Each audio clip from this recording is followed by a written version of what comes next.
we kind of get stuck in our circumstances. So there are multiple times where, of course, I cried and I was sad and I was down, didn't know when I was going to eat next. Like this was real. But it was when I had this unlock of, I actually have control of my destiny. And why am I here if not to do something important and great? It can't just be this. It can't just be with the current circumstances. Place yourself mentally into the world you want to eventually be in. I was broke. I was sharing a hotel room with my mom, who was in her 60s at the time. I was in my 30s, and we would get excited because on Tuesdays, because they had free chili at the lobby for like this motel we're staying in, and that's where there were our circumstances. But at the same time, I was on paper, pen to paper, mapping out my $1 million venture fund that I was going to build. I put myself in the rooms that were diverse at a time when there weren't that kind of rooms going on, but I imagined it and I said, that's where I got to walk towards. If I do what I do and I can pull this off, those rooms will one day exist. Wow. And so that's the power, is like understanding you're gonna either pardon me, you're gonna either give up completely, or you're gonna place yourself where you're meant to be. Ladies and gentlemen, welcome back to the podcast. I am excited. We bring you the best guests on the planet from everybody you can think of has been on this show. And I have been so excited to bring this next guest because when you think about the word VC, venture capitalism, when you think about the word invest, when you think about even Shark Tank per se, you think about a person that can truly not only make deals, but invests in people and truly cares about people. We got the one and only, none other than Arlan Hamilton on the show today. What's going on, fam? Hey, how are you? Listen, I'm excited for this. This is overdue, and one of the good things about you that I want to kind of talk about, right? We'll talk about all the stuff that everybody asks you because our audience wants to know that as well. But one of the things I like so much about you is the way you think about things. And I think it's much deeper than what we have seen or what we think we are hearing whenever you're doing interviews. And one of the things that stands out to me is your love for the color purple. Break this down to me, Phil. Where did this love for this color purple? I know it's important for your branding. Like, what excited you to say, you know what? This is the color. I'm going to put your first million on. Everything is going to be focused around this. Everything. I mean, for years and years and years. And so I think it did originate with the original Color Purple movie. It's one of my favorites, and it was a transformative movie for me in the 80s, and or in the 90s as well, as a young woman. And I think what's really started it though was my shoe collection. So I'm not a sneakerhead. I don't know too much about the culture, even though I accidentally have all kinds of incredible pairs of shoes Yes, you that people do. tell me about. I do. But here's what it was. So for most of my life, so 80 some percent of my life, I've been broke, poor, whatever. And one of the ways that that manifested itself was that I was rarely able to buy new shoes. So I would shop at Payless, nothing wrong with that, but that's where I would shop. If your back is hurting you, if your feet are hurting you, it's probably because of your shoes. So Mm. that's how that kind of seeps into your day-to-day life even more. You don't even realize it. But I would, wouldn't be able to spend more than $30 on a pair of shoes. And then on top of that, I would wear those shoes for years until they had holes in them.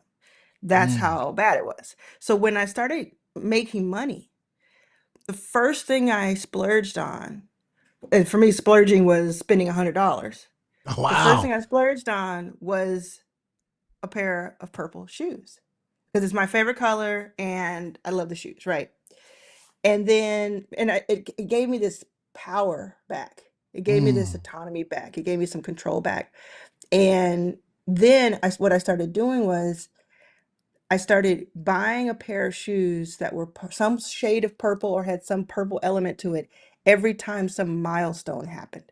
If I invested in another company because it was hard earned to get that 25,000 to invest in that company back in 2016, I would buy a pair of shoes. Mm. And I'm notorious for wearing just black pants and a hoodie most times. I don't really go anywhere with the style, but those shoes are important to me. And so that's where the purple really started. And still to this day, all of my shoes are purple. There's not one pair of shoes in my collection that doesn't have a purple element to it.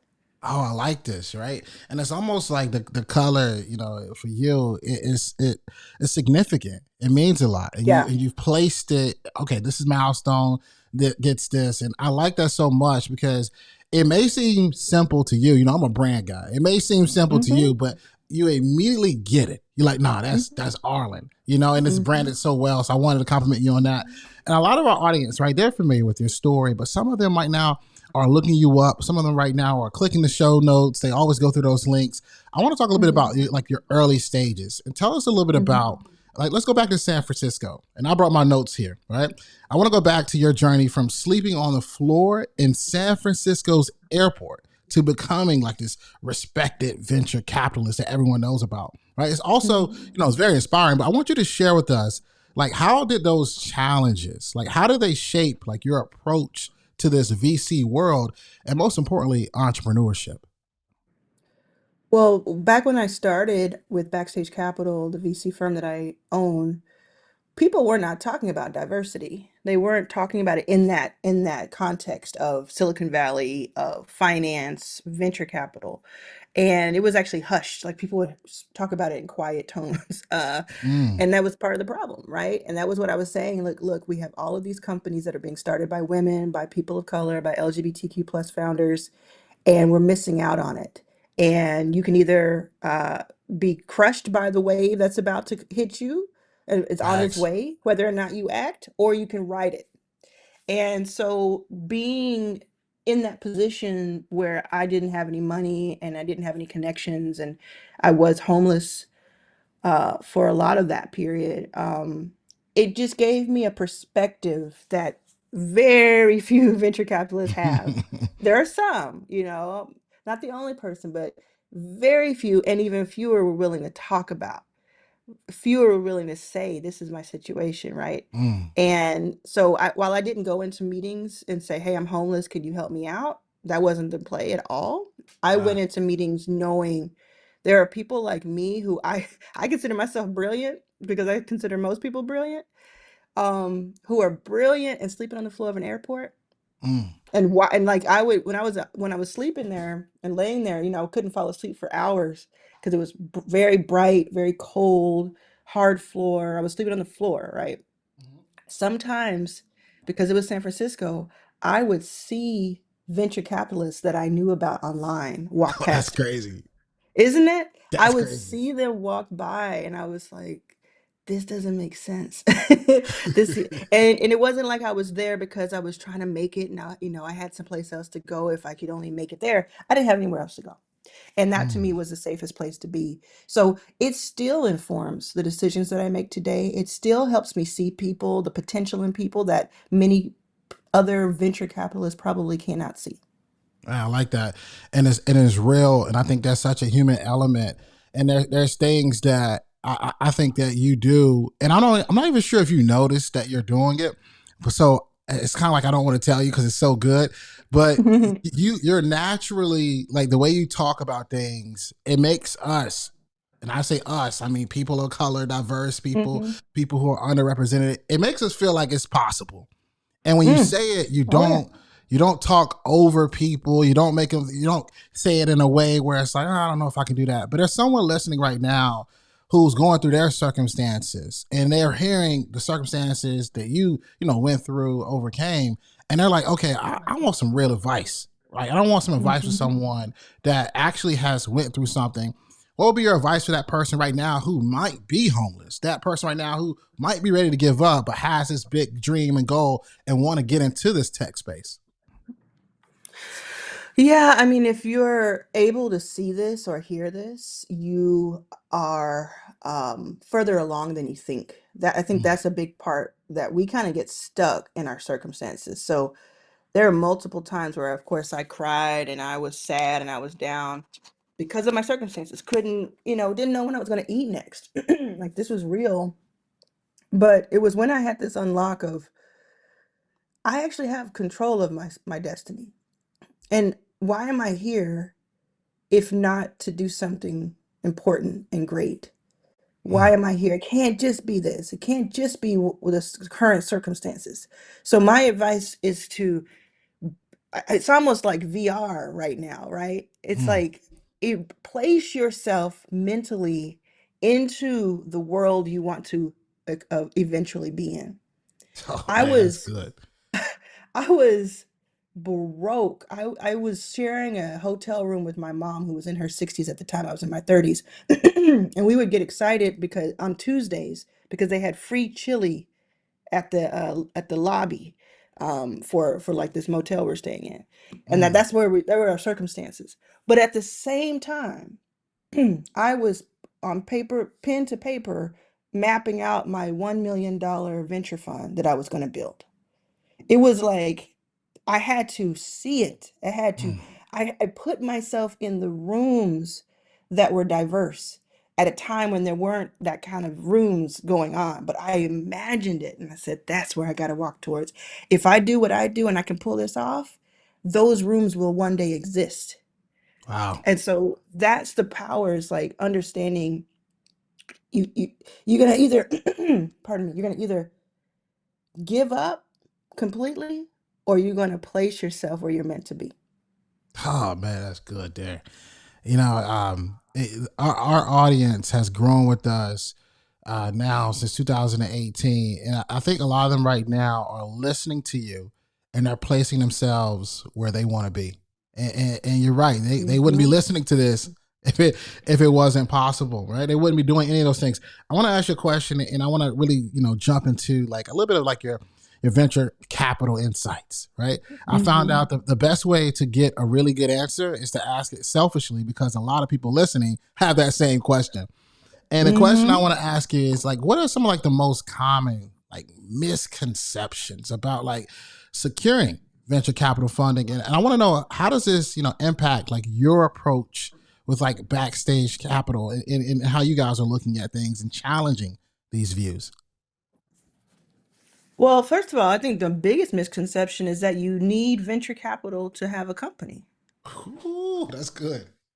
Like, That's good. I've invested in more than 200 companies since 2015 because this became my life's calling.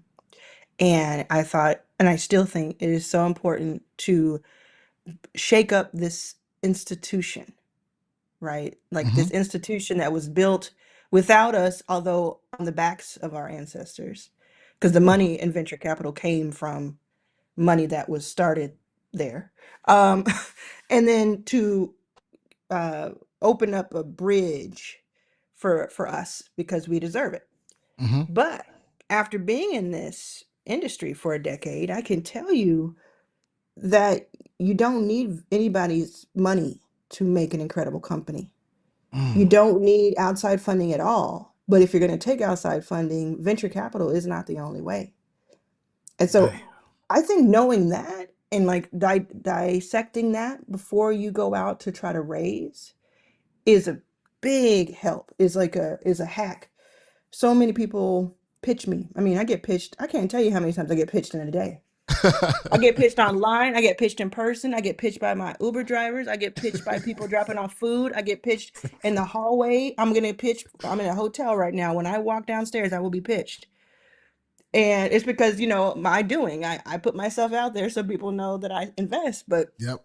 most people who pitch me, I listen to their companies and I'm like, that sounds like an amazing company where you have a lot of control of that company and you're making Mm. a living off of that company or you have the pathway to do so.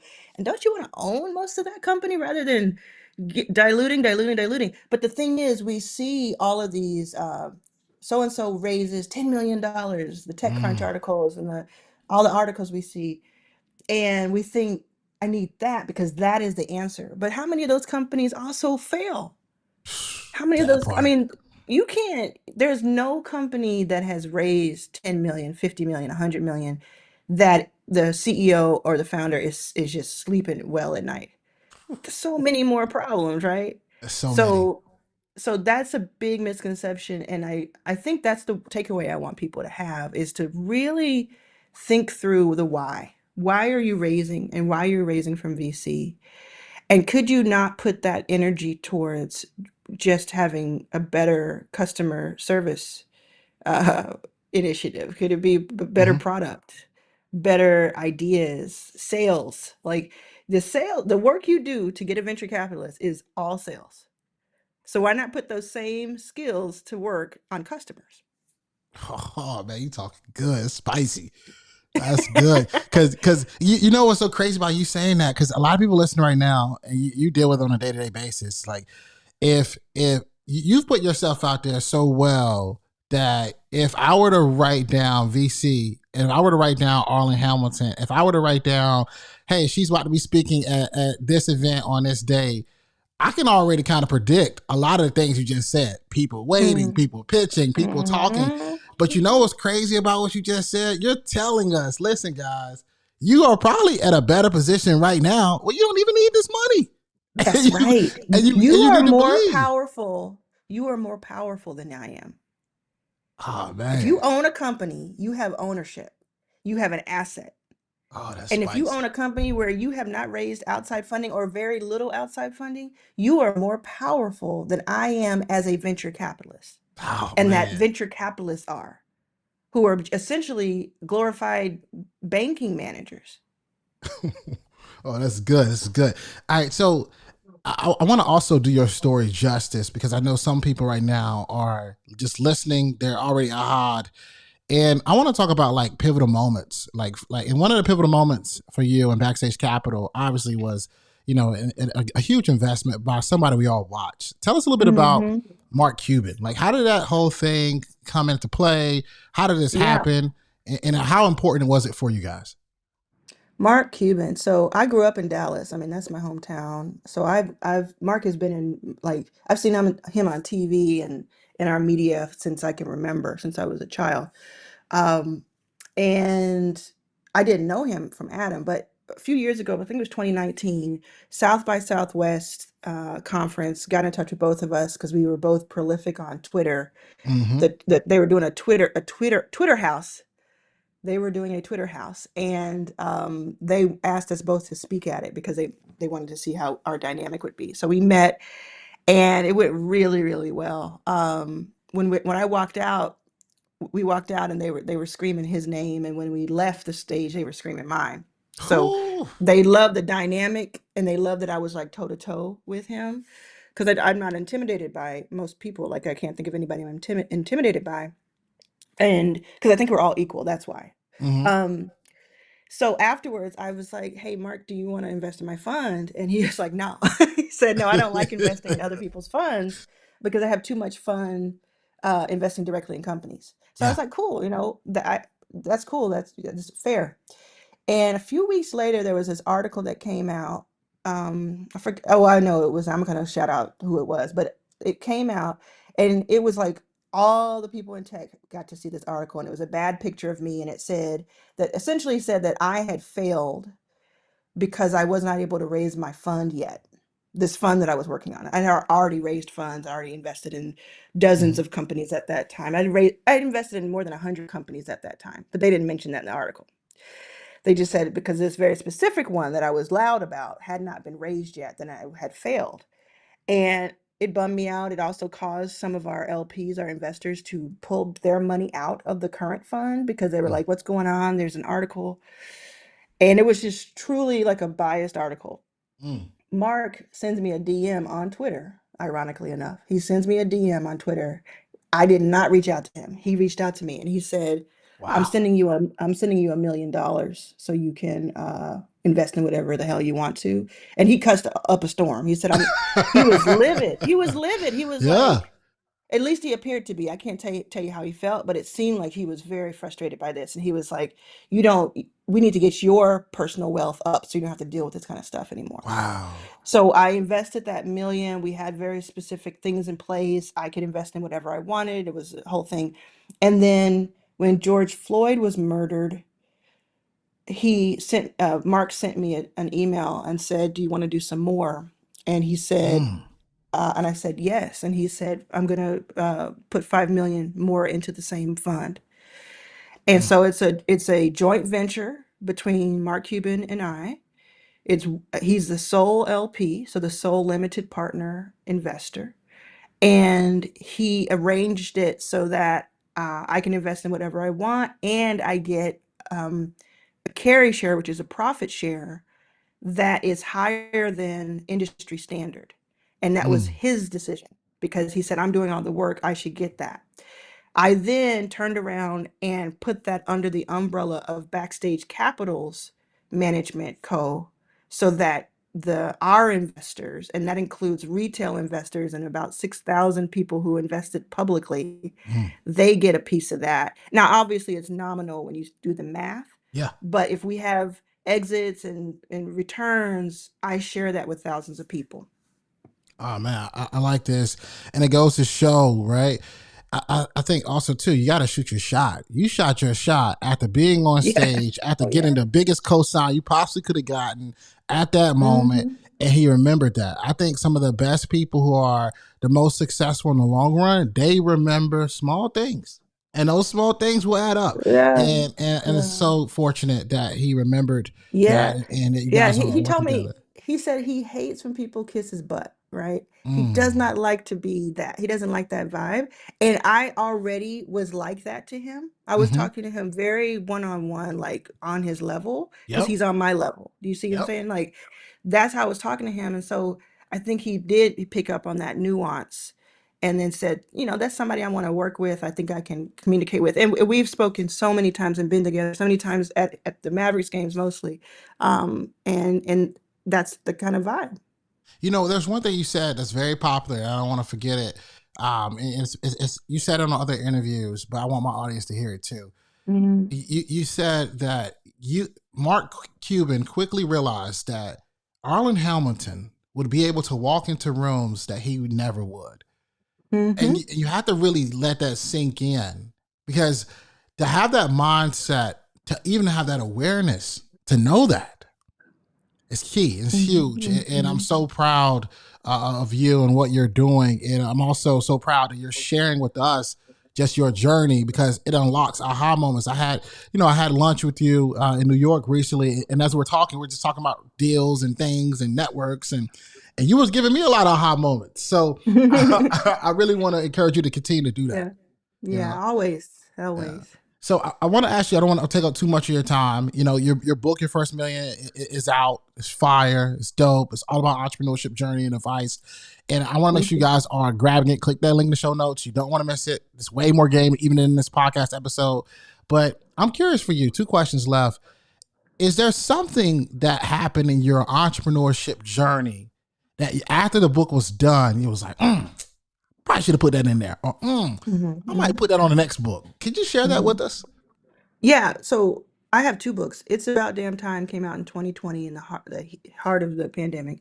And then Your First Million came out this year.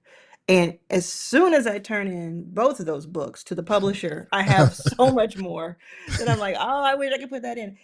So there's so much more. I couldn't even pinpoint one thing, but there's so much more that keeps happening. But to me, that's like exciting. Even though it's frustrating at the time, I'm like, actually, that means that I'll have a career as an author because I'll have Yes. so many books in me. So I just got to keep living life and doing things and accomplishing things and bringing people with me, and then I'll have books for days. Listen, we ready for it. I want to ask you a question we ask everybody who has ever been on this podcast. If you are that person who are about to walk across that stage, or perhaps not even get your degree at all, but asking yourself the question of the show, school's over, now what? What advice would Arlan Hamilton give? Stack your skills. Stack your skills and make your skills intersectional.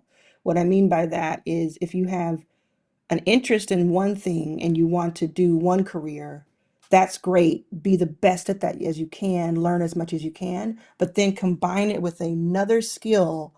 And when you intersect those two skills, you make yourself very unique. And then, so in your youth, or you may be older getting out of school, but your youth, is such an asset for you. So stack your skills, use your time wisely, and it will pay off decade after decade after decade. And it compounds. Mm. Learn about compounding interest and apply that to what your career and your bank account could look like. If you stack your skills, it's compounding. So every decade, you'll have an incredible amount of opportunity and maybe capital compared to the decade before, and so on and so forth. Oh man, fire game, man. Stack those skills, let it Mhm. compound, and take this advice. You might have to go back and re-listen to this episode. Yeah, Guys, yes, make sure you are following Arlan. We appreciate you for being on the podcast. Make sure you are grabbing her book. She has a fire conference. I have all that coming out in yes. the You want to link in make the sure, show Shawn, notes. that they know they get a Yeah, discount tell them because a little bit about it. Tell them a little bit about the so you go conference. to Can we get a discount for you SONW? get a discount for sure. I got you. I got you. Look, you get a discount if you use the word Shawn. Spell it like he spells it, Shawn. If you use that at the checkout at yourfirstmillion.live on any tier pass, you get a deep discount that Shawn has arranged for you. On top of that, Rich Paul's going to be there. Gary Vaynerchuk, TLC will be Wow. performing. Issa Rae will have an entire evening with Issa Rae during its Wow. April 9th through 12th in Los Angeles. It is incredible, and I haven't only scratched the surface of what it's about. So go to yourfirstmillion.live, use the code word Shawn, and yeah, get your discount. Oh, so excited for that, guys. Be at this conference. I will be at this conference. Use that code Shawn. Click the link. What are you waiting for? We'll see you next week. And for those of you that have been listening, I want you to always remember, dream it, believe it, go out and get it.